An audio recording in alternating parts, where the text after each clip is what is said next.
Good evening, everyone. Welcome to Mac and Talk for Tuesday, September 28th, 2021. I'm your host, Chanelle Allen. Mac and Talk is for a Q&A conference call for anyone with Mac questions. Whether you're just getting started out and need some help learning VoiceOver, or maybe you're considering the purchase of a Mac and just kind of want some pointers, or you could have been using your Mac for a while and maybe you have questions about an app or feature. For whatever reason, I am so glad that you have joined us this evening, either now, live, or later on via the podcast recording. Since this meeting is being recorded, we do ask that everybody stay muted at all times unless asking a question or making a comment. And I will go over the procedure for how to do that in just a little bit. But first, let's talk about iBUG today. We have an incredible amount of events going on every month. And so the best way to be notified about those events is to get on our website, which is ibugtoday.org. There you may learn about what we do, who we are, sign up for our email newsletter announcements. To sign up is free and attending all of our events is free. And also you can look at the upcoming events link to see what's coming up for the next month, download recordings of our previous workshops, and all that good stuff. We're also on social media. We have Facebook, a group, facebook.com/groups/iBugToday. People like to post questions in between our sessions and post announcements. We are at iBug Today on Twitter and Instagram. Twitter is a great resource for Apple news, deals, rumors. Our Twitter master, Herbie Allen, even posts lots of useful Mac guides, so definitely check that out. And we are on YouTube as well. If you just search for iBug Today, once you're on YouTube, you will find our previous recordings, even a Mac class from last year. And that is our social media. I'm probably forgetting something, and I'm sure that Brad or Michael will be able to let us know. In terms of our upcoming events, on, let's see, Thursday, we have It's iBug's Life from 6 to 8 p.m. And this time, the topic is non-24 fact or fiction. It is on Clubhouse, and so if you need that link, just go to our website, ibugtoday.org.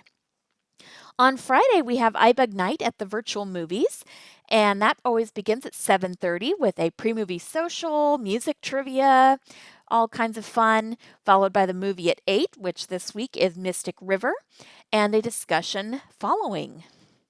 On Saturday, we have iBug Unplugged, beginning at 8 p.m. Central, and our facilitator, Keith Pivoto, is talking about Get Busy Living. By the way, the Clubhouse event on Thursday is facilitated by George Batiste.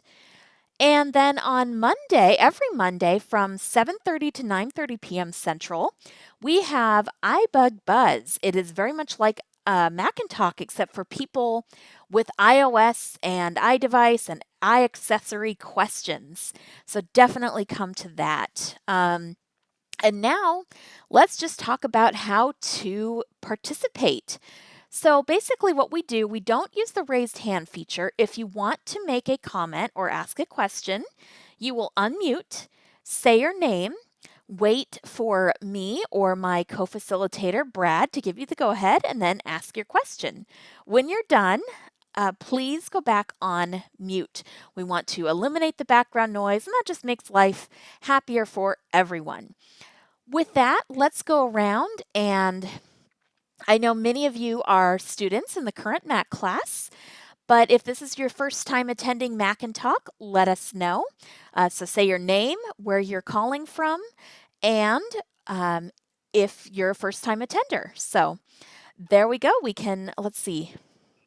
Oh, okay, go ahead. Who would like? Iberi. Iberi, go ahead. Okay, so this is my first time of attending Mac in class. I'm calling from the United Kingdom, so Oh, it's great. Yeah, it's quite late here. It's 1 a.m. here. So Oh my goodness. Okay. Thank you for calling. yeah. Who else do we have? Elvia, Hi, Elvia. hi. My first time in the Mac and Talk ever coming on here, and I'm here in the U.S. and California, Southern California. Welcome. Thank you. Eugene. Hi, Eugene. I'm also in your class, first time in Macintalk, and I am located in Los Angeles. Great. Welcome. This is Dan from Southern California. Hi, Dan. Welcome. Doc, right. Hi, Doc. And I am in Aurora, Colorado, and this is that I can think of, my first time being in Mac and Talk. Great. Welcome. Michelle. It's Judy. Oh, Michelle. Okay. I've come to Mac and Talk a few times, but it's been quite a while back, and I'm in the current Mac class, and I'm in Texas. Great. Welcome. And then we heard Daryl. Judy. Oh, Daryl, go ahead. Well, go ahead, Judy. Go ahead. Okay. Hi, I'm Judy from Connecticut and in the class. Thanks. Great. Thank you. And this is Daryl. That's my first time here, and I'm in Woodland, California. And I Well, have welcome. a question when appropriate. All right. We will get to those soon. Okay. This is What else do we Brad. have? Hi, I'm Brad. in Dallas, and I'm a member of the iBUG team. Yay. I'm David in Berkeley. Hi, David. Welcome. I'm Gail in Houston. Hi, Gail. Hello, Chanelle. Carol in San Antonio. Hi, Carol. Welcome. Hi.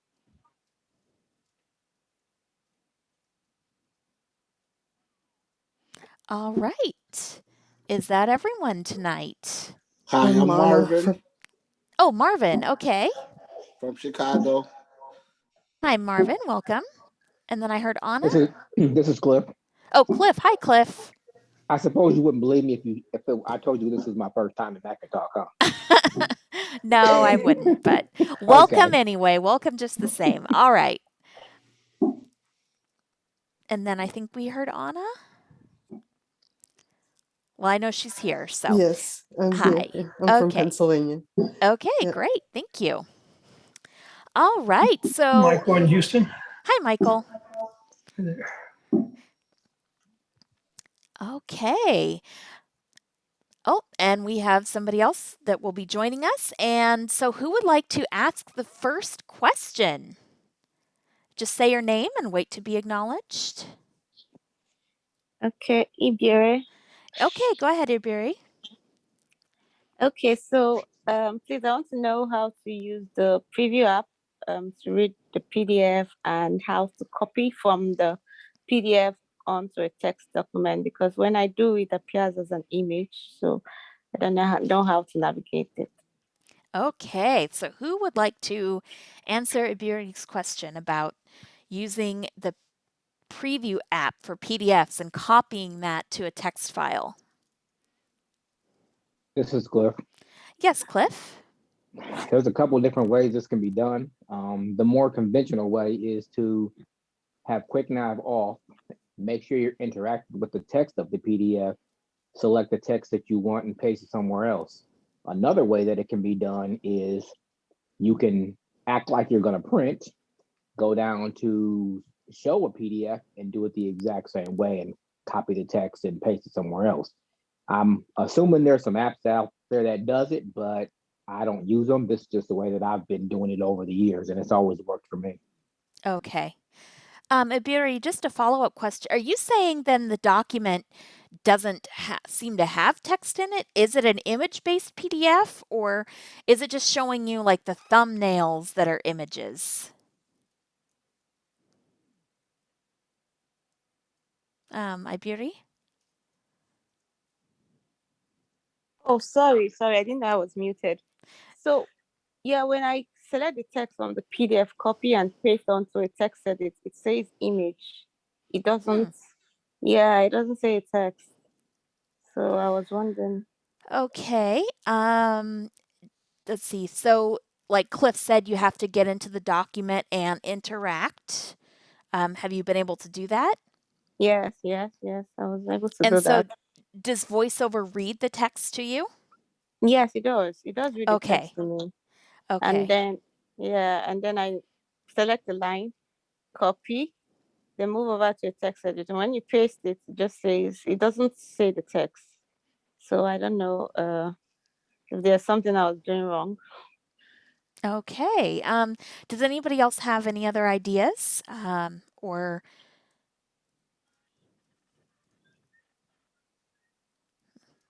all right. Well, it looks like we may need to kind of dig into this a little bit, look at it. Maybe after taking the class, you'll have a little bit of a better understanding of how to move around in text edit, if that might help. And definitely let us know if you find anything. And I will take a look at that myself. I'll try to find a PDF document and take a look. So thank you for that question.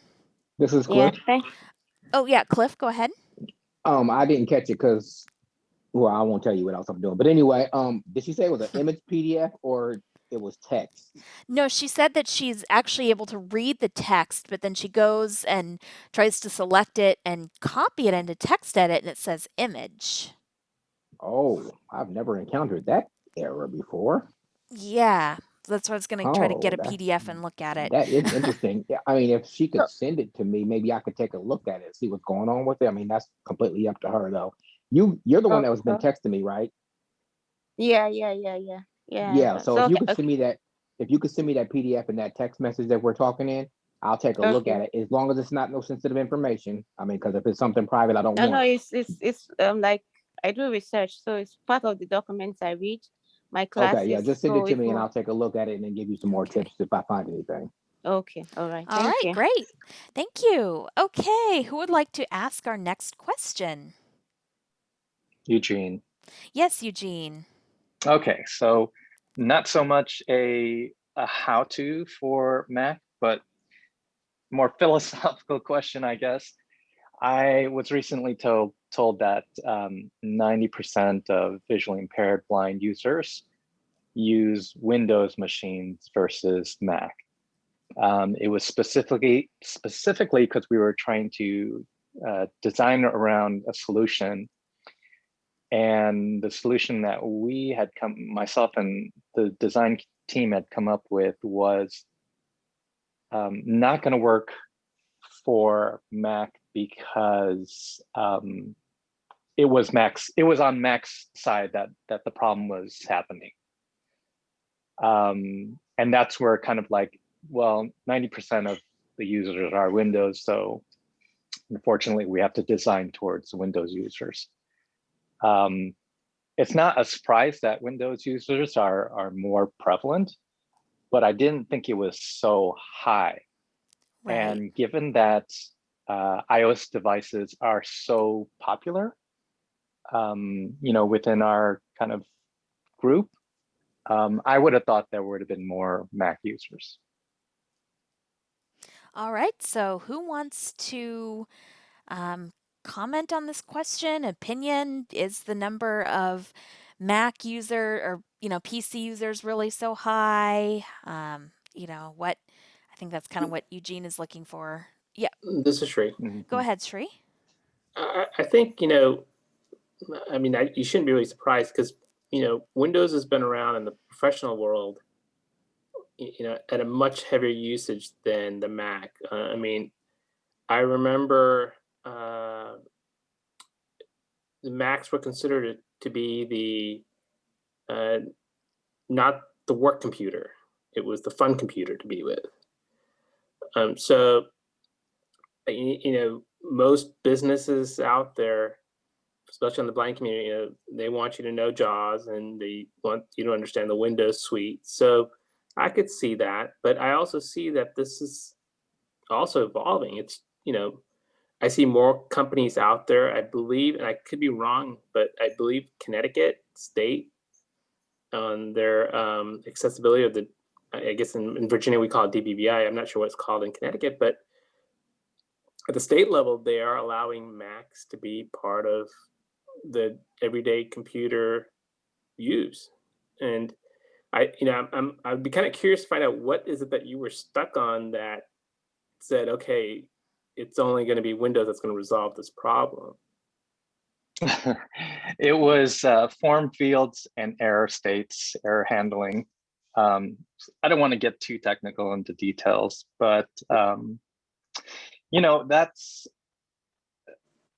I have to kind of depend on my dev, especially because I think he has more knowledge than I do at this point. I'm pretty new to being visually impaired. So I take a lot of guidance from him. I think the broader question is about demographics, and we're all Mac users here, which is great. I wonder if there's a shift in usage. Is it a bad assumption for me to say that it's going to be older, quote unquote, older users who are still, quote unquote, stuck on Windows versus the more enlightened that are moving towards, Mac at this point? Is the curve like kind of going up for Mac usage with modern technology? Yeah, Shri, go ahead. I really don't see, I'm probably the wrong person to comment on this because I really don't know, but I don't know if it's based on that. I know when I used to work, we were all Windows users, and eventually we went to VMware, and then our Macs can also come into play. So I think it also depends on the work environment. What the tools. Obviously, if there's a tool that only works on Windows, then I could say, okay, well, I understand it needs to be on a Windows environment, but my personal feeling is I see Mac growing. I think, if you look at Apple, their Mac sale is a pretty small percentage compared to, other distributors out there. And keep in mind, lots of different companies make Windows computers. And this is Cliff. Oh, I'm sorry, you went down. Yeah, I'm sorry. I'm sorry, Shri, were you done? Yeah, I'm probably just rambling now. No, it's okay. This is good. Cliff, go ahead. It all depends on who you ask, because I've been using a Mac for 10 years. I've been in different states: Minnesota, Florida, Iowa, Ohio. In Minnesota, I'll just give you the short of it. Minnesota wants you to be a Windows JAWS user. It came to the issue where I wanted them to help me pay for my ACSP, which stands for Apple Certified Support Professional. And my counselor flat out told me, and I quote, Chanelle, don't fall out of your chair, but he said, being an Apple Certified Support Professional, there is no money in or growth in that for that company. He really said that. So, but when I was in Florida and I was getting involved in the vending program down there for the BEP program, my counselor came to me and said, what do you want? I told him a Mac, and he said, okay, I'm gonna go get it. I said, really? It's that easy? He said, down here, we ask you what you want, not what we want you to have. But I think you were right when you said that maybe it's the older PC users that just are set in their ways and don't want to move away. And maybe it's the younger generation, for lack of a better term, that want to try out the Mac. But there is a learning curve. There is definitely a learning curve. But I don't think 90 is a fair number. I'd probably say maybe 75, maybe 70. Because a lot of workplaces are letting you bring your own computer now. So, and they're, it depends on how secure. Not working for the FBI or CIA, of course, because they got secure servers. But there's some jobs that, because you're working from home, if you could use a Mac, they let you do it. That's good to know. Yes, Shri. One thing just made me think about is you also have to understand the infrastructure of the organization, especially it's a lot easier to find a PC technician than Mac technicians. At least when I worked, we were even though our graphics departments were all Mac users, the corporate side were all Windows users, and we had much more success in finding PC support engineers than to find someone who can support a Mac. And so I think we also have to look at the environment of the organization to see, well, how can we support our end users? Because that's important too, right? If you work for a company and you have 2 Mac users and you have 500 Windows users, you're going to put more resources on the Windows side. And also you have to understand the network side of maintaining all that. So being a network engineer, I could definitely see when an organization is Windows predominantly users, why they'd want to stick with that. Because from a support and a maintenance perspective, it's so much easier then. All right, so Elvia? thank you. Okay, so Brad, I was going to be the last person on, so we'll let Brad and Elvia, and then this topic we'll move on to a new topic. So I was Brad, waiting go to ahead. weigh in because I wanted to hear what Cliff had to say because I know he's been using a Mac a lot longer than I have. And I agree with everything he said. I think that people come into this with their own personal biases. People who've been using Windows a long time are familiar with Windows and they're biased towards it. And that Mac thing for a long, long time, well, it was primarily used in education. That's what school kids used. And it wasn't taken very seriously. But those days are in the rear view mirror for sure. And I've been using a Mac now for almost 9 years, and I have the only thing I've ever had trouble doing was spreadsheets, and that's my own fault because I hadn't spent the time to learn to use either Excel or numbers on a Mac. And when I ever had to do it, I had something I needed to do. I just opened up my Windows machine and did it. But I've been using them a little bit more, and that's kind of the last frontier for me. But I have yet to find anything that I really could not do on a Mac that I needed to do a Windows for. So I really think people go into it with a bias against something they're not familiar with. Yeah, I would agree with that. Guilty as charged. Okay, Elvia. Okay, well, I am a BEP vendor, and I have to say, and I've been a Windows user for a billion years, and I'm very brand new at Mac, as you guys all know. I just had it this year. I got it. So I have to say, you just said something really important, Brad, when you mentioned Excel. Numbers in Excel, you can't compare because I do everything in my business with Excel. And if I can't transfer that data to a numbers spreadsheet, I'm lost. So, I mean, formulas and books and things that I have to put together and match it, it makes it hard, one. And the next thing too is there's more technical support for screen readers with Windows, like, Freedom Scientific or even distributors that come and give you the computers than there are for Mac. Even Apple, now they're getting more and better at it, but even Apple voiceover people have a little bit of a struggle. If you ever contacted Microsoft, I'm sorry, not Microsoft, Apple Accessibility Help Desk, I mean, yeah, they say it's for people with disabilities, but they just want to take over your computer. They don't want to really give you, they don't know a lot of the voiceover commands themselves. They just want to go in and get it all done for you some of the times, and that doesn't help you as a user. So it's a catch-22, if you will, in my opinion. Definitely.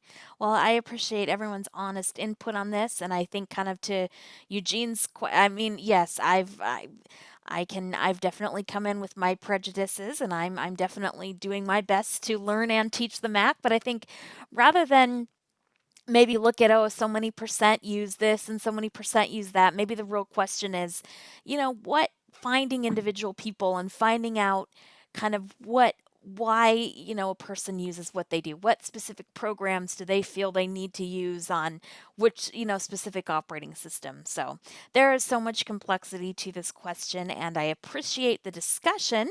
So let's move on to the next question. Who would like to ask a question? This is Dan. Yeah, This is Dan. Dan. Okay, this is pretty definitely a little bit more straightforward. I like to listen to podcasts on my MacBook, and an annoying thing happens. I'll be listening and my login window will pop up, and I'll hit enter to make it go away. But there must be some way to have that not happen in the first place. There must be something in system preferences that I can check or uncheck. I have no idea. Can I anybody believe give me I believe there is. who Okay. wants to answer Dan's question? And I think Michelle kind of was dealing with the same thing. It was, her computer earlier was saying locked or whatever. So not locked, but, it was presenting the login screen. So that does happen to people. Who would like to answer this question? Delaying this, the login screen thing coming up.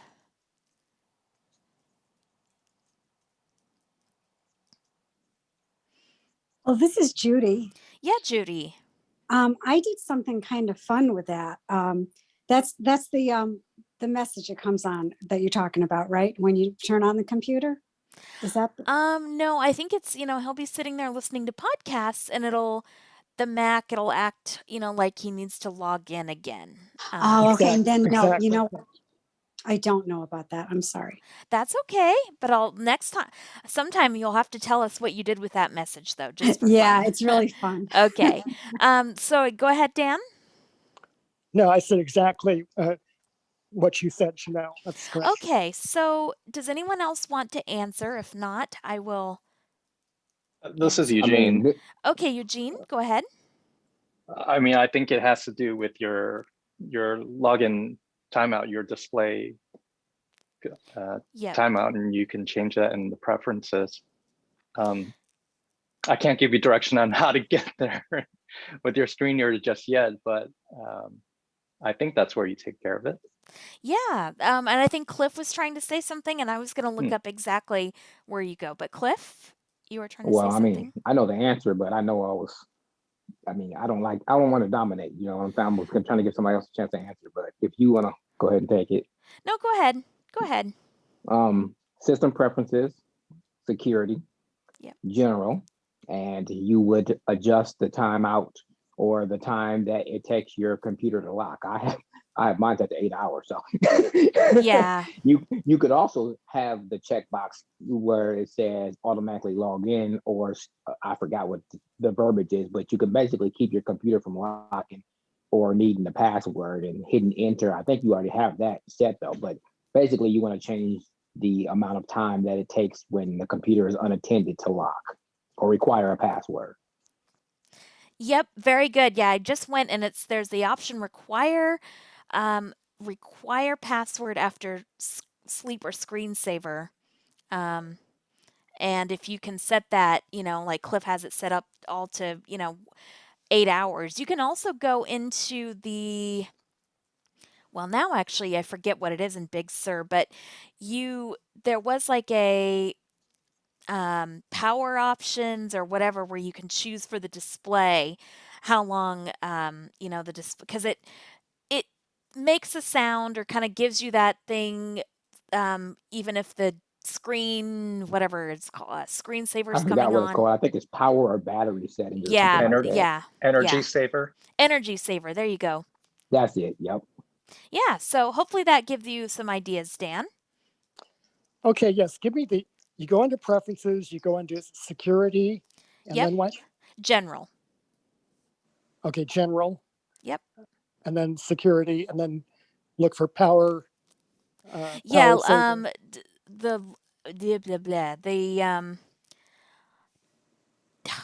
forget the wording, but it's security, general.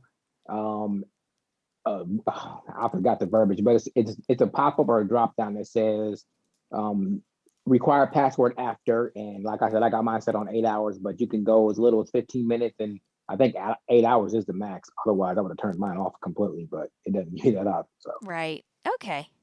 Okay. Thank you. All right. This is Sri. Brad. Okay. Sri and then Brad. I just had more of a curiosity question. So is that applied to even if you're watching something on the computer that it thinks your computer's gone to sleep? Or is it just impacting with podcast? The reason I'm asking is I've never had that screen ever come up. So I was just... Okay, Brad? Yeah, if you got no activity, if you're just watching a video, watching a movie on HBO Max or Amazon Prime Video or something, if this computer's just sitting there, yeah, it'll go to sleep. That's interesting. And what I was going to say, like what Cliff's talking about, is actually the real way to fix it. But what I tend to sometimes do is just from time to time, I reach over, touch my mouse or trackpad, and that'll do it also. But you got to remember to do that. So Cliff's Yeah. way is really the way to fix it. Yep. Or I'll just, press a key on my keyboard or VO left or something. And yeah, very good. And I think were you trying to say something, Elvia, as well? Or somebody else was Yes, it also? was me, Elvia. Okay, go ahead, Elvia.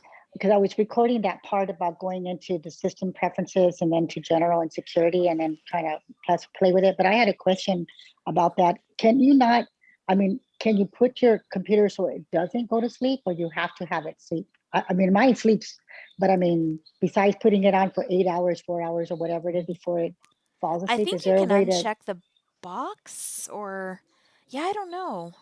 is it This is safe to Cliff. do that? Okay, go ahead, Cliff. I was just going to mention that if you have a MacBook Pro or Air, because I have a iMac, so mine's not going to even apply to this. But what somebody said, you go to Energy Saver, you could actually turn the battery thing all the way up to like 70 or 80%. And that is like 5, 6, maybe 8 hours. And essentially it will almost never go to sleep, but I don't think you can prevent it totally. Brad can correct me if I'm wrong, but I think that's about right. All right. And this is Chanelle, and I forget, in Big Sur, isn't Energy Saver called something different now? Just in case anybody's actually trying to go in there. I don't have my wife's NDA in front of me, so cheating. I can't remember. Oh, okay. So This is Eugene. Yeah, go ahead, Eugene. I'm cheating, and it's called Energy Saver here. It is? Okay. Yeah, I'm looking at it right. It's just describe it. It's a light bulb, and there's Okay. 2 options, one for battery and one for power adapter. And for power adapter, you can set it to never go off the display. Okay, so mine does not have Energy Saver, but I think maybe if I go into battery, yeah, if I go to Interesting. battery, Elvia? Yeah, Elvia, Energy go ahead. Saver is. Oh, no, I was just going to say, so Energy Saver, is that still in the same security under general? No, And this is it all, no? in system Because I have the Big preferences. Sur. Yeah, this is a 'Cause I have Big category Sur. on its own in system preferences. So what would be the security and the general for the display, not for the battery saver then, right?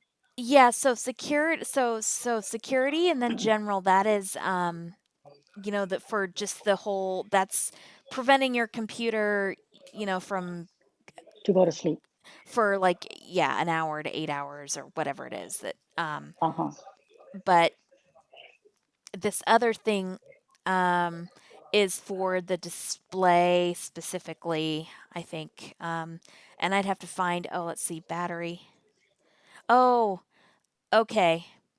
So if you're in system preferences, and then there's a battery button, and then if you go actually into that, there's a table that shows different things, and you have usage history, battery, power adapter. So if you go under battery, it'll say turn display off after, and then you can have it like mine's at 3.3%. So these correspond with different 1 minute, 15 minutes, 3 hours, never. So yeah, so it's just under a little bit of a different thing in Big Sur. So Brad.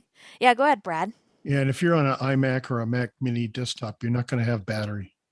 Okay. Only on a MacBook Pro or so Air that's or where they something. have the Energy Right. Saver. Got it. Okay. Got it. Okay, that makes sense. So on a laptop, you go into battery. On a iMac, you go into Energy Saver. So we're all learning something new. Okay, so hopefully that helps with that question. And who would like to Elvia, ask? yes, it This did. is Thank Gail. you. Okay. Gail, go ahead. Okay. All right. I was on a Zoom call. I have a couple questions on the Zoom part of it. One of them, when I was on the Zoom, one of my things, oh no, oh God, I'm getting a scam call. When I was on the Zoom call, the first problem was when I was, they couldn't hear me when I was on Zoom from the Mac, I didn't have my headphones on. And that was the first question. When you're on a Zoom call, do you need to wear headphones? And they said it was hard to hear me. And also, I was able to do you, and also like when you're in one of these meetings, you know, I know you always got to click got it. But when you're on the Mac, I know it's Command Shift A to unmute. But is there anything else you need to do when you're on the Zoom on the Mac? All right. So basically you're trying to ask about how do you make sure that you sound good on the Mac and when you're in Zoom, and what do you need to do, if anything, other than Command Shift A? All right. So who would like to answer Gail's question? Right. Yeah. Do you need to wear headphones? Yeah. Elvia? Elvia, go ahead. I don't know if this is the right answer, but I think this is what we were learning in your class, Chanelle. You were saying we can check the system volume control to see if the system volume is up by, oh my, let me see if I remember. Well, if you have the F1 to F12, you would do the FN F12, or if you just have it set to where the 1, 2, 3 function F1, 2, 3 is unchecked, you can use it with just pressing the F12 to raise the volume and F11 to lower the volume, because sometimes the voiceover volume is louder, but we think we hear the voiceover perfectly fine, but the system volume of the Mac itself is low, and that's why they can't hear us. And so maybe checking that might help. Did I do well? Well, that's an idea. It's definitely an excellent recall of what we did in class. And yeah, that's good if, yes, you want to make your system, so you want to turn down your system volume. But I think what Gail's trying to get at is, why was she sounding unclear to people on Zoom and she was using her Mac, or she sounded far away? My guess is that she's using her internal microphone, which isn't always very good. But who, let's see, does anyone else want to comment on this? The other Doc, part go ahead. that I was hearing, it sounds like she's wanting to be able to do this without having to use a headphone. Is that correct, Gail? Well, I can use headphones, but is that the best way to do it? I mean, are you guys, do you use, I don't know, Brad, do you use, like, I don't know, and Chanelle, do you use the Mac? I mean, Chanelle use the Mac. Do you use the headphones when you do it? Or do you use an external mic? I use a number of different things. I have a Logitech H390 wired headset, but usually I am using a Audio-Technica Studio microphone, and I am wearing right now I'm wearing the AirPod Max headphones. I never have problem with Bluetooth. A lot of people say there's problems with them, but I've never had a problem. And prior to me acquiring the AirPod Max, I used to use a Bose QC35 too. Same thing though. I use the studio microphone. All right. This is Sri. Yeah, go ahead, Sri. I was just going to say, you're probably going to get a better sound if you do use a headphone instead of relying on the Mac. Because I also noticed, and maybe I'm wrong about this, but it also picks up a lot of noise if you don't use your headphones. I think the voiceover reverberates back to the call. Brad? Yeah, Brad, go ahead. The Logitech H390 or USB, it's a USB-A plug. So if you're on a newer Mac, you might need to get a dongle to convert it to a USB-C. But if $25, it's got a noise canceling microphone. It provides a really good experience at a pretty low, reasonable cost. And I think using a headphones and a microphone, as opposed to your Mac's internal microphone and speakers, is always the better way to go. So the headphones come with a microphone? Yeah, headphones have the Logitech H390. It's about $24.95. You can find them on Amazon. I got mine 5 years ago, but I recommended to a friend of mine recently, and she bought some within the past couple of months. So they're still out there. They're still making them. Yep. They're still a good choice. I know Chanelle uses a Sennheiser Yes. headset. Oh, She yeah, I really have likes it, and she sounds really good on it. Okay, I do have a pair of Sennheiser. Yeah, they're to over the ear, cover both ear headphones. Are yours one ear or two ear?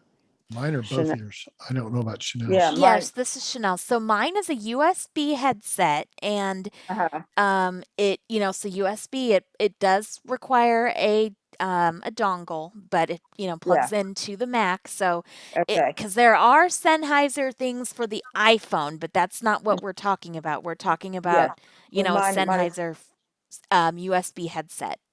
no, I bought one for the Mac. This is Cliff. So I've got Okay, one yeah. for the Mac. Go ahead, I Cliff. bought one for the Mac. Mine is for the Mac. I was gonna say me and Chanelle going back and forth about this all the time because I have the upgraded model and she has the other one. But Brad, I knew that wasn't your real voice. I know the microphone's helping you out, but no, the Sennheiser ones are some pretty good You've been ones. listening to me for a while, so you know. This is Doc. Yes, Doc. Thing that we need to keep in mind, and this is irrespective of them, whether it's a Mac or a Windows laptop, is that on most of these systems, the internal microphone is geared that if it's not picking you up, then the noise that we hear comes from the fact that the mic, even though you might have auto gain turned off, it has its own internal auto gain. And if it thinks that you're too far away, it will automatically bring the microphone volume up. And that's where all that extra noise we hear, because it's trying to capture you from wherever you are. This is Chanelle, and what I do is I make sure in Zoom, no matter what type of mic I'm using, I have the auto thing switched off. And Zoom actually does a great job at filtering out noise. But yes, that's an excellent. Your mic is trying to compensate, and in so doing, then sometimes other people, you know, we can hear extra noise. So, yeah, definitely. This is always a good topic, and hopefully that helps you out. Just with your one other thing, Gail, sometimes in meetings, if they're being recorded, you would need to via right to got it. I don't think that prevents you from unmuting, but if you want to, that would be there, and so you would have to via right to got it. Via right, and then VO space. VO space. That's what I needed to do. Yes. Okay, and then do I do the thing that you were just talking about, the automatic thing that you do? Well, just be sure, just get the headset connected to the Mac, and from the, you know, come into a Zoom meeting at some point, and then from there we can kind of help you. But I would turn the automatic, it's in audio settings in Zoom, and I would turn the automatic thing off because that's more of a hindrance. I forget exactly what it's called, but anyway. All right. Well, thank you. Yeah. So Doc, I know real we've quick, had. Go ahead, Doc. Just a quick curiosity question. The other day when Herbie was on here, he was on a separate mic, a stereo mic. Yes. But was he still using a headset with that, a separate headset with that? Yes, I believe so. Alrighty, right. But he was speaking into his micro. He just had the headset for. Go ahead, Brad. I was going to say, doesn't he have original sound turned on? So do I. Yeah. Oh, you do too. Oh, yep. Then it's his microphone that's the issue. Yep, it is. Yeah, I keep original sound off, and it further dampens background noises. Yeah, well, it just depends on what you want. Herbie says I sound better with the original sound on, but that's according to him. So I don't know. Interesting. So, yeah, everything is so temperamental, and I am not the audio expert, so I will ask, audio people, okay, what do I need to do here? What does this mean? So I've learned over the years. This is Cliff. But yeah, go ahead, Cliff. It's nothing long. I just wanted to point out that the Sennheiser model that I have actually does have a USB-C connector, so I didn't have to get a dongle for it. Right. Yep. I just don't like how it sounds. But on you, Elvia? On me, yes. For me, you sound great on it, but for me, no. Go ahead, Elvia. Are all these headphones that you guys are talking about, and this will be the last topic, I think, on the headphones probably, but are those really like bulky or are they lightweight? These are lightweight. The ones that Cliff has, I'd say, are a little bit heavier. These do kind of get heavy, but they're like thin little. I don't like the ones that totally surround my ear, so these just kind of sit on my ear. Um, This is Cliff, and and mine does too. Plus, mine only has one ear. I don't like the two ears. Sorry, oh, Chanel, but I just wanted okay. to point that out. That makes them lighter. But yours, okay, the ones that I got were kind of like these square thingies that sit on the ear. It wasn't really round. It was felt kind of weird. But yeah, I think the best thing you can do is just sometimes it's hard to get into a store to try things, so get a pair, and if you really don't like it, see if you can send. Amazon is pretty good at returns, so um, or wherever you buy. So yeah. Hopefully that Elvia, answers your again, question. Go ahead, Elvia. yes, but just so I can rest, what if you have a pair of headphones and then you have an external microphone? Does it counteract each other? Like, does it contradict each other? Like a It, it Bluetooth headphones usually has an internal d- microphone, so right. It yeah. depends on. So this is a headset with an actual mic. There are some headphones that are just headphones. But this is a headset that I'm using and Cliff has, and you can go ahead, Brad. That's Brad. I was going to say, you can go into Zoom and go into your settings and select audio, and Yep. you can select your microphone, and you can select your audio output device. I'm using these AirPod Max headphones, and just like my Bose QC35, they're both headphones and microphone. But I tell Zoom to use the Audio Technica microphone for input and use the headphones for output. That's probably why you sound so good on those, because you're not using them as because I've heard people do have problems if they're trying to rely on the Bluetooth for input and output, or so I've Yeah, heard. it's okay, but sometimes I use it. The microphone on the headphones are like super sensitive, both the Bose and the AirPod Max. So the Audio Technica, it's pretty good too. I've learned I have to use a pop filter. My pop filter broke, and I could tell when I didn't have it when I would listen to myself on a recording. So Ah, it's pretty sensitive. yeah, so is Herbie's. Okay. All right, excellent audio questions that's related to the Mac and just audio in general. Who would like to ask our next question? This is Daryl. Yes, Daryl. I had a friend call me the other day because she found out I was taking classes. She's looking to learn pages. She wants to write a book. And she's actually using it a little bit to take some notes, but she's just getting totally lost. And I told her I would try to find out where she can go to take an in-depth class in learning pages. And Is just there such a thing? she is a voiceover user, correct? Right, yes. Okay. So who knows about I know of one book. It's by Anne and Archie Robertson. It's sold by Mosen Consulting at mosen.org, and I don't know if they've updated their book though in recent years. So, does anyone know of any other resources for learning pages? This is Cliff. Yes, Cliff. The Take Control Buddy people do a great job, and I That's think right. they have one that just came out in 2020 February this year. Well, it came out in 2020, but I didn't buy it until February of this year. But it's only $10. They're not highly expensive, and it doesn't teach you from a voiceover perspective, but you can apply it in the voiceover world. So I mean, it's not Right. going to say double tap here or VO space there, but it will tell you how to get around and do things, and you can apply it as a voiceover user. Okay. And didn't you do some sort of tutorial on pages, or was that just kind of a general overview, or did you cover any specific tasks I didn't in cover it. It was yours? just like you said, it was a general overview to Okay. me. And it actually wasn't me. I was just the host, but the person that did it to me wasn't very thorough, for lack of a better term. So Okay. I Okay. wouldn't even recommend that to anybody. I mean, just being Okay. honest. Oh, we're very good. I appreciate. Okay. So, Great. yeah, go ahead, Shri.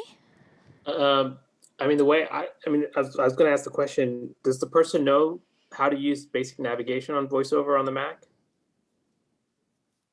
Daryl. I'm assuming so. Her questions were pretty much just on, I actually just turned my Victor Reader on because I didn't get that earlier comment, but so that's in the background here. I'm assuming so, because she's got both an iPhone, a Mac, and an iPad, and she seems to be pretty proficient. But we didn't get into that. But I think so. She just wants to write a book, and she's just struggling with just learning pages enough to be able to really be confident. Well, I can tell you, my sister is writing a 400-page book right now on Pages, and she learned it on her own. But what I was going to say is the way I learned it is, I was a little familiar with how the Mac works. And I actually had Apple on the screen with me and just kind of give me a guideline of how Pages worked, what's on the screen. And that's the reason I asked you, if the person knows how to navigate already on the Mac, it's just understanding where the tools are and how to engage the tools to use Pages. And I did it with accessibility on the phone, on the screen sharing with me, and just kind of telling me what's on the screen and how to get to where, and the rest, is just the navigational skills that I had already learned before. Okay, because she told me that oops. Okay, so we'll let Daryl and then Elvia. So Daryl? Well, she told me that she has called Apple support, voiceover support, and hasn't gotten any not enough help there. And she was, telling them or asking them if they had a class on that. She said she'd go anywhere in the United States to take a class. So she's kind of desperate. But Chanelle, can you mention that book again? Because I've got my on the recorder. He said Take Control Books, and the website is takecontrolbooks.com. And actually, somebody else was mentioning the same thing to me earlier today. So it must be a good thing if two people have mentioned it the same day. It's takecontrolbooks.com, and they have released a book called Take Control of Pages. Cliff said in like 2020, and so it should be an excellent resource, not particularly from a voiceover perspective, but I've heard those books are very descriptive. So you should be able, if she's good with navigation, she should be able to apply what they are saying. Okay, thank you. Yep. Great. Okay, and Elvia. I don't remember what I was going to say, so that's okay. Well, if you think of it, just let me know. I'm sorry. We have to go in order here, kind of. This is Doc. Okay, this Doc. is Sarah. Okay, Doc, and then Sarah. Since Pages was brought up, I was trying to do some work in Pages, and I kept losing the actual work field when trying to get from go down to the bottom of the actual page that I've been working in, or try to use a key command to jump to the top. I kept leaving the whole work area all of a sudden and being somewhere else in either on one of the tabs or somewhere in the upper area where the tools and buttons are. Could not find out how to get back to the work area. Okay. Did you try VOJ? No, I did not. Because at that time, this was back before we started. This was way back in August. All right. Well, go ahead and try interacting. You may need to VO arrow around and just see what happens. See if it's any easier for you now. The more you, I think it's good for people to really to get comfortable with text edit first. Really get that mastered, so you know how to navigate just basic word, line, paragraph navigation. You can do a lot in text edit. No, you don't have heading styles, and it's a little bit harder to do tables and things like that. But text edit will let you work in Word. So .doc and .docs. Actually, the default file format is RTF. So you can do lots of things in there. And I always have my students do text edit first before we don't get to cover Pages in class. And maybe we should, but if you get the basics of text edit, then I feel you can master getting around and doing things in Pages. So anyway, Elvia, oh, let's see. Somebody else Sarah. was, Sarah. Sarah, go ahead. I have used Pages for about 5 years and about 5 years. And I've written a book and but the book I wrote was on Windows, and then 5 years ago I had to transfer over to the whole Apple thing. To me, it was difficult just to transfer from Windows to Mac and to sort of learn. Apple does it all for you. And whereas, when you're doing DOS or whatever, you can manipulate it much more easily. So Right. you have to learn how to. I always feel like I'm like in the back door, like tricking it or something. But I guess my advice, it really is incredibly simple. And my advice is that when you go into a document, just use the basic, the very basic document, especially if you're writing a book and you don't want to do any fancy formatting and all that. Just write it. Do your chapter headings, do your page breaks, just write it and then go back in. And in the writing of it, you will learn how to navigate. And then you can go back and change font, change, page breaks, change, whatever it is that you need to do. But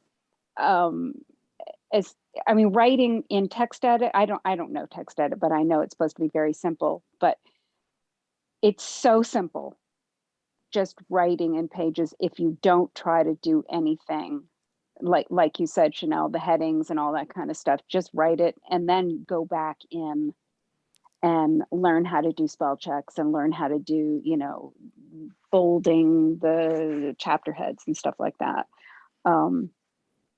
So I guess, and then get the book that Chanelle and Cliff suggested, but first just get in there.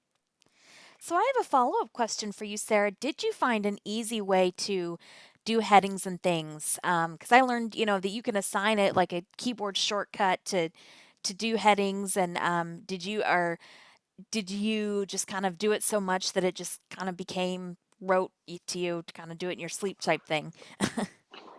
Well, my issue is I started on an iPad. So, and now I'm to tell you the truth, I did take lessons on the Mac, some really good lessons, but nobody ever seems to be able to do Pages, and nobody ever seems to, when they're techies, they're not necessarily writers. And so that was the problem I was having, is that nobody seemed to use Pages. So I taught myself on the iPad. And now I just have to, I know where everything is. I just have to translate it to the commands and do, the shortcuts, the all the shortcuts that the commanders. Yeah. Okay, great. This is Cliff. Elvia? Okay, Cliff, and then Elvia. To answer your question, Chanelle, there's shortcuts that are in the toolbar, as you are not toolbar, but the menu element. So, heading could be Command Shift H. I mean, I'm not a Pages guru, but I know enough to, what does John say? I know enough to make me dangerous. That's how I feel with the Mac. I mean, I can write, I'm not going to write a book or, an article for the New York Times, but if I need to write down some notes or, put out a document for my website, then I can do that. All right. Thank you. Elvia? Okay, I'm hoping I didn't forget this topic now. When you're writing in Pages and you figure it out eventually one day, when somebody gets to that point, isn't it true that if you wanted to share it with somebody or email it to somebody, a document or as an attachment or something, and they have Windows PC, that you have to convert that over to a different format for that Word user versus a Pages user?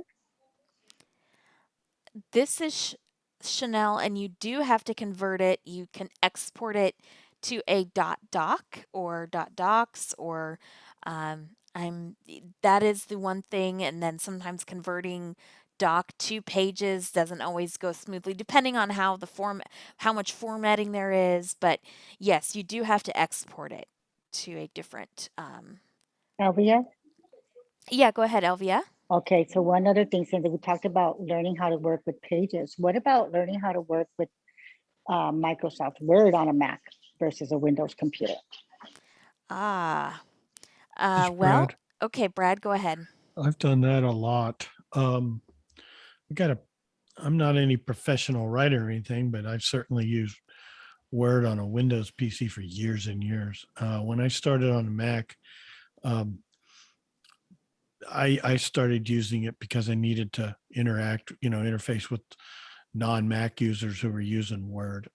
It's it's a lot like Word on Windows, but it's also not like Word on a Windows. I mean, um, it's not like a regular Mac program. It does things a little different. It's kind of a hybrid. It's got some Mac in it, and it's got some regular Word in it. A lot of the keyboard commands, once you get the hang of it, instead of using control, you're using the command key. It does things the Word way, not the Pages way. I got the hang of it pretty good. The one thing I liked about it is, I mean, I got used to the ribbon interface on Windows, and there's keyboard, command access to the ribbon. And on the Mac, I did not find that to be the case. You had to navigate and get the stuff. But the beauty of Word on the Mac was it had the menu bar like all Mac programs, and I could find pretty much anything I wanted in there. And just like all Mac programs, it tells you keyboard commands for things in the pull down menus.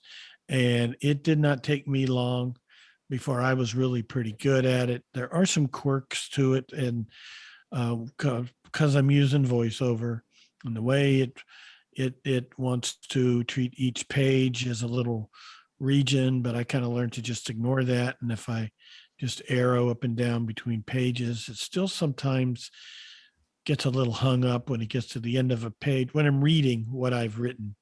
And I would just want to, just start at the beginning and let it read. It'll get to the end of a page and it'll get stuck, and I'll have to hit a down arrow to make it move, and then it just continues on.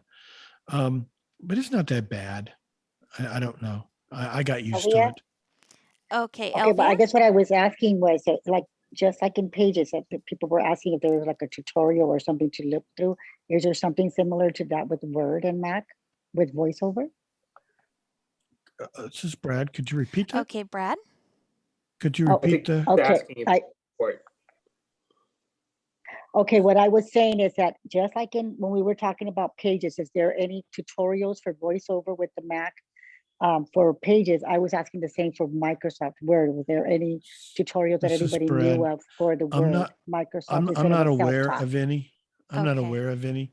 Just as somebody who was familiar with Word and used to teach basic Word for a number of years, I was able to just go in it knowing what I did, and kind of like Cliff was saying about Pages, I was able to just go in and start looking through the pull down menus, and it was easy to find what I was looking for, and learn the keyboard commands. And once I got familiar with it, in a lot of ways, it wasn't different from the Windows version. I mean, even certain dialog boxes like the font attributes dialog box, or even the paragraph attributes dialog box, they looked essentially the same as they did on the Windows side. So I felt like I was working with something that was familiar to me. This is Chanelle, and I would agree. And I love that in Word on the Mac, it's almost more menu driven than even on the PC. Because you're Yes. not stuck in the ribbon menus if you don't want to use them. They're there if you have to, but and it sounds like I need to check out Pages a little bit more as well. So thank you for this topic. And I think, did I get everybody on this, or are we This is ready? Sri. Okay, go ahead, Shri. The only thing I would say is if you're a new user, running Word on the Mac, especially if you need help it's very difficult to get help support from either Microsoft or Apple. At least that's been my experience. At least with Pages, even if accessibility doesn't support it, you can always engage the people that run the pages. You go to the creative side and get the support. If you got a word question on your Mac, most likely Mac is going to tell you to go to Windows, and Windows is going to tell you to go to Mac. All right, important point to know. Great. Okay, who would like to ask our next question?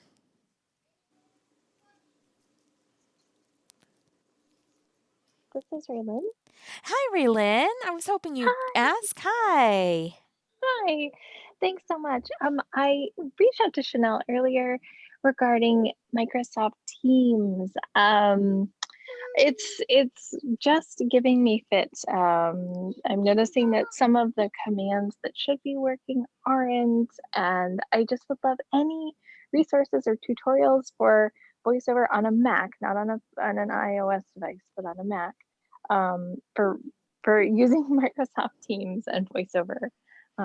I'd appreciate any thoughts. That's an excellent question. It seems like Teams is kind of wonky on any system, but has anyone here had experience using Teams on the Mac? This is Cliff. Yeah, go ahead. You sound so enthused. Go ahead. Oh, no. Like you just said, Microsoft Teams is wonky on it. I mean, I've heard people complain about it on Microsoft or on Windows. So, I mean, I even had trouble signing in. So, I mean, you might just have to be patient, or I mean, if it's something you got to do for work, just fight with it. But I don't know, Brad, have you had any luck with it? Because I haven't. This is Brad. Yeah, Brad, go ahead. I have only once attended a Teams meeting. It was an interview thing. I was sent a link in an email. All I had to do was click on it, and it opened up in my Safari browser, and I did it through there. I had already been warned that it's better to do it through Safari because the VoiceOver accessibility is better in Safari than it is if I downloaded the Teams app for Mac. So I never even downloaded it. And that's my only experience. I managed to get into the meeting, conduct the meeting, and I was out of there. Okay. That was a year ago. Wow. Eugene? Oh, yes, go ahead, Eugene. I do use it on a daily basis. And again, I cheat because I have some functional vision. But to make things simple for myself, I mean, the biggest thing is my video is usually off. So I've set that up and I kind of set it and forget it. I don't know, I can't remember what the keyboard shortcut is offhand, but I do like mute is Command Shift M, and that's kind of what my finger's on during the whole meeting. Now I know there is the kind of conversations that happen in the background where people can add links or chat with each other. Definitely getting to that is a problem because I hear a lot of busy with Outlook and with Teams. For some reason, that's the feedback that VoiceOver keeps saying. But, you know, for me, the workaround is I ask coworkers to just Slack me, you know, any like PDFs or anything like that directly to me.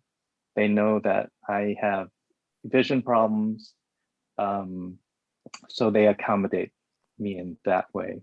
I don't know if that's a terrible workaround, but I kind of rely on others to help me with things outside of just muting, you know, and unmuting. This is Herbie. Yes, Herbie, go ahead. So first of all, I mean, what I remember from Teams on the Windows side is there's a lot of buttons and there's like a lot of little applets you can run and whatnot. But the thing to keep in mind from my experiences is Microsoft and Mac, they work with each other and they don't. And I'll give you a classic example. You know, we were just talking about Word on Mac a minute ago, or how about have you ever ran iTunes on Windows? it's not the same experience as it is on the Mac. It's a little bit clunkier. And so I think Microsoft, I don't know if they intentionally do it or not, but they just do things to make things difficult with their enemy operating systems as much as possible, it seems like, in my experience. First of all, I will agree. Okay, first of all, I would take Word on Mac over iTunes on Windows any day of the week. And yeah, I don't know if they, I still like my Word Windows, but I'd much rather, if I had to pick between, um, they, and I That's a would. tough one for me. I don't know what I think on that. Okay. Well, the thing is, so Raylin, I don't know. Another thing, have you tried looking up keyboard command Mac commands for Teams? Maybe you could search for that, or in Yeah. every app on the Mac, there's a menu bar, and in the menu bar would be help, and then you could search in that help for keyboard commands. Have you tried anything like that? I have, and that has been helpful. I think one of my primary issues is navigating the chats. So I've kind of got Okay. it down in terms of like, I can use the headings to sort through, but it's just as though Teams isn't always updating and VoiceOver isn't getting the most recent chat messages sometimes. So I end up having to Hmm. like close it and reset. Like it's a whole thing. This is Herbie. But yeah, like the meeting part is kind of the easiest part for me. It's Okay. navigating like recent chats and all of that stuff that is proving to be quite the beast. Interesting. Okay, Herbie. Have you tried like just a reload on the app instead of closing it and reopening it? A refresh? Yes. So I kind of do a combination of all of it. So I usually start with like a refresh, and then if that doesn't fix it, and then I usually go to a full like a restart of the app. Oh, go ahead, Herbie. I wonder if you're thinking the same thing I'm thinking. Would the cursor tracking have anything to do with how VoiceOver would refresh the screen on the chat window? Instead of VoiceOver following the mouse cursor, VoiceOver ignores mouse. Like how it affects, like, say, the Amazon website. Right. I'm just thinking out loud here. Yeah, just trying the different. I don't know if another thing I was thinking of is, if you sometimes VON will actually tell you your most recent announcements. So maybe there's things, if you can't get to, but they're still being seen by VO. I don't know. But That's one I haven't tried though. I'll okay. I'll try This it. is Herbie. Okay, Throw go it at ahead, the wall. Herbie. Just one other interesting thing I would try is I would go to the privacy and make sure the app does actually have full disk access, because maybe it is trying to block something, and so that's something else I would. I mean, it's not going to hurt anything to go check it out, make sure that's actually fully checked, but make sure it has all its permissions, just in case the app isn't refreshing. So that's something else I would look into, just because it doesn't hurt to know if it is or isn't. And then This is Shrek. okay, No, go yeah. ahead. Okay, so just one other thing too is, you might as well try what Herbie was thinking of with the voiceover and tracking. So you could go into the voiceover utility, go to navigation, and if it's the mouse cursor is set to follow the voiceover, then you could put it to ignore or vice versa. Sometimes I play around with that in certain apps and it'll make a difference. So that is actually a good suggestion. If you go to voiceover utility, navigation, and then I think it's mouse pointer, and if it's set to follows VO cursor, you may want it to ignore, or vice versa. So yeah. Anyway, Sri, go ahead. Now I'm not used to Teams. I don't know what it looks like, but I'm gonna assume there's probably a lot of pop up with those. Do you think that's probably why you're getting that message that it's waiting, because it's VoiceOver is trying to figure out what this pop up processing is doing? That could be. There Raylan? are some. Oh, sorry. Oh, and who's that speaking? This is Eugene. Okay, go ahead, Eugene. There.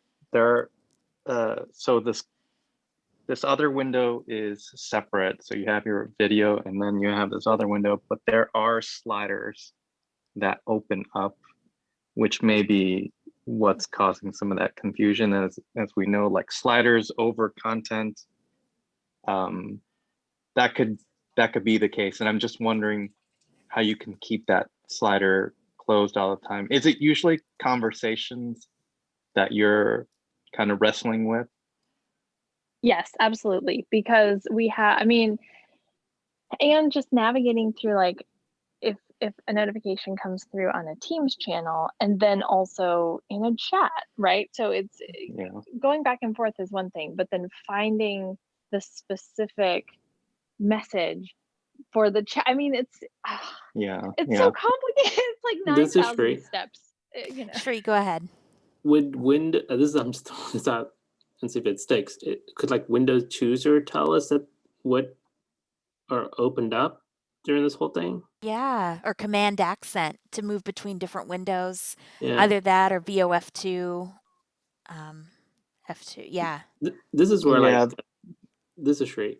Go ahead, Shree. This is where like I really need like a visual sighted person telling me what the behavior of the screen, because we need to really understand the behavior when you do something, and then trying to figure it out. Because right now it's like you just moving and here and there and trying to see if something lands to understand it. That's what I do. This is Eugene. Yeah, go ahead, Eugene. Is Rachel the one who asked the question? Raylyn. Oh, Raylyn. You know, it's probably, I can probably figure it out and get back with you.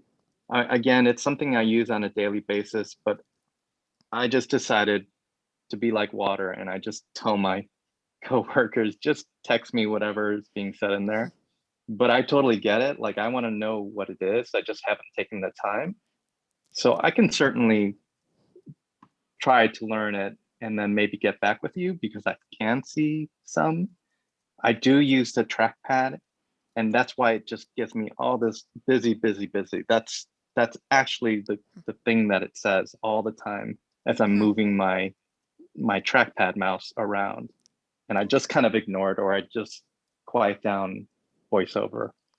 And I've dealt with it, but I'll work on it if you. Okay.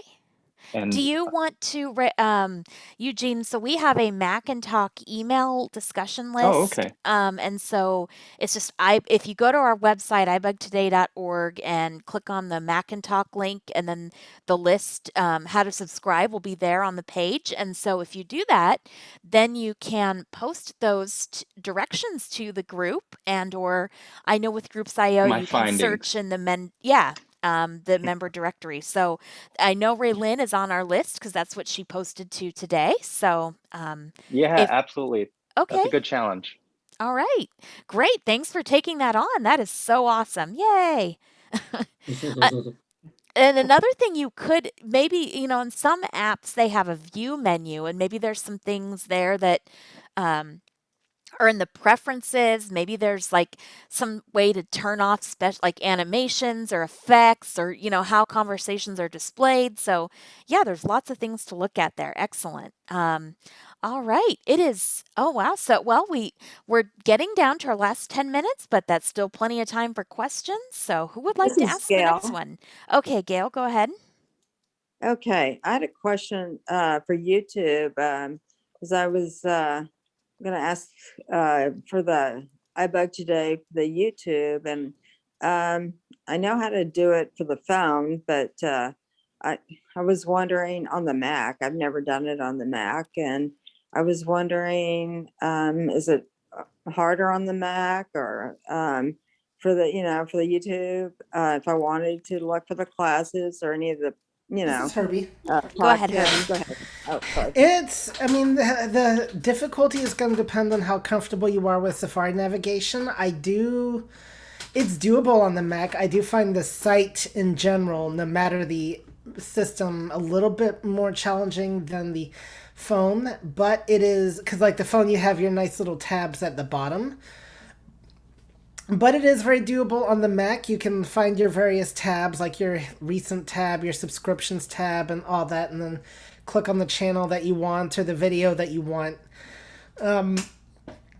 you may find your quick navigation's a little bit easier for finding like buttons and whatnot, but you do, and there are some quick keys. You do like, I think K will be your play pause. You do have your rewind and fast forward. As long as quick nav's off.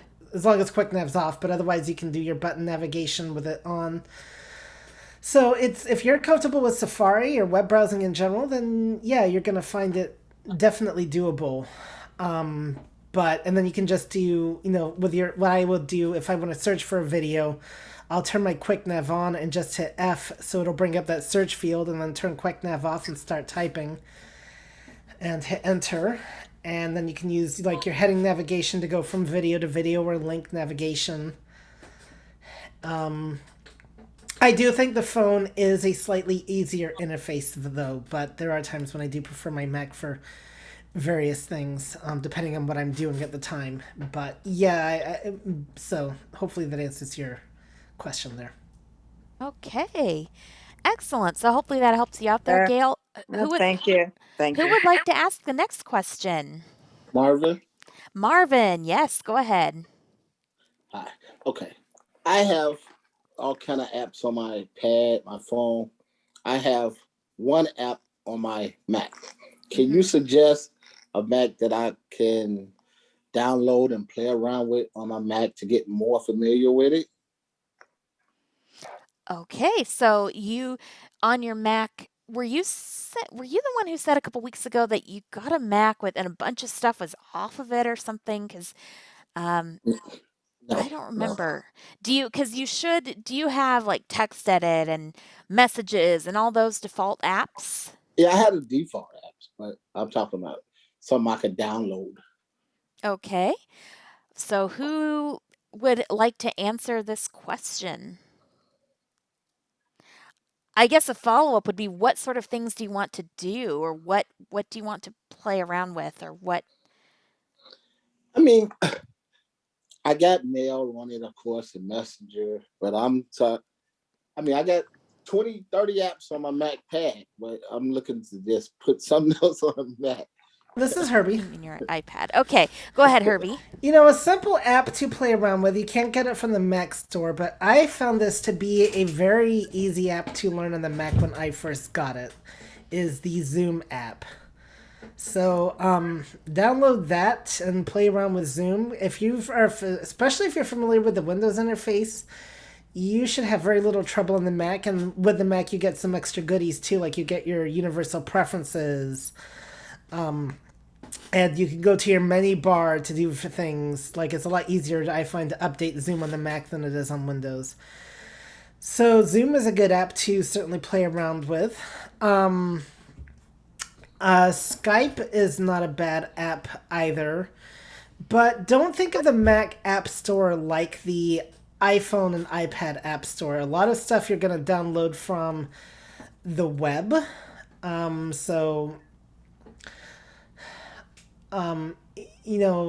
lot of it is just what kind of programs, do you like to use, like Chanelle was asking. There's if you want a real challenge, you could download Team Talk, but that one is a real challenge. I'm not kidding around with that one.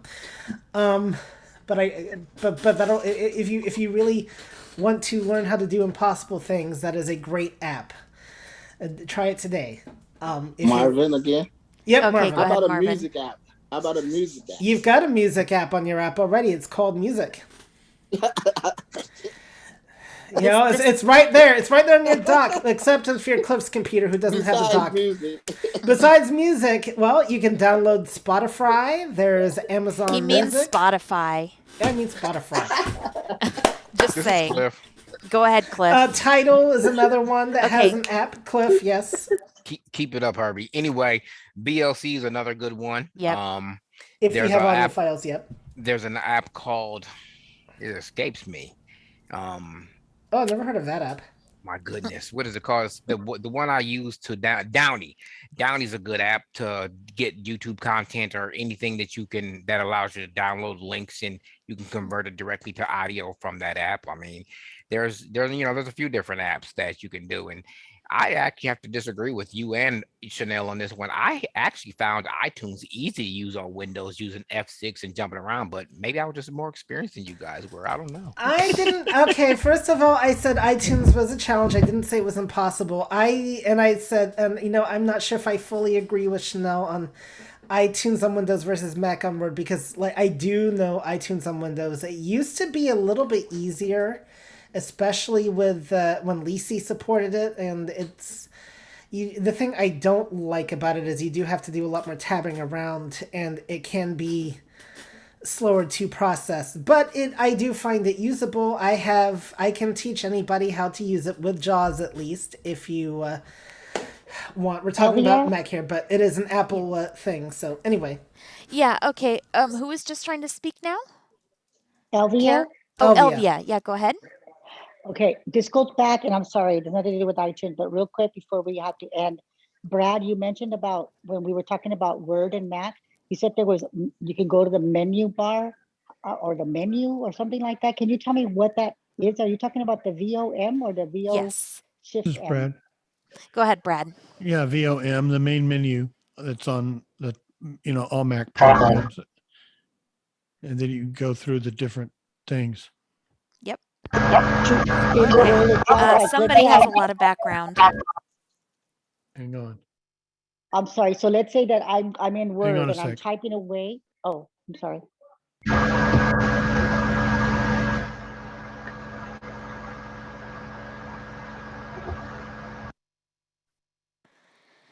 Okay, Elvia, go ahead. Okay, I was saying that let's say I'm actually in a Word document, and so now I'm ready to save it, but I don't know how to save it, for example. I mean, I know I would do Alt S or Alt FA on a Windows, but I don't know the commands for it on the Mac. So would I then just go from that open Word document, go to the VOM to find out how to save it?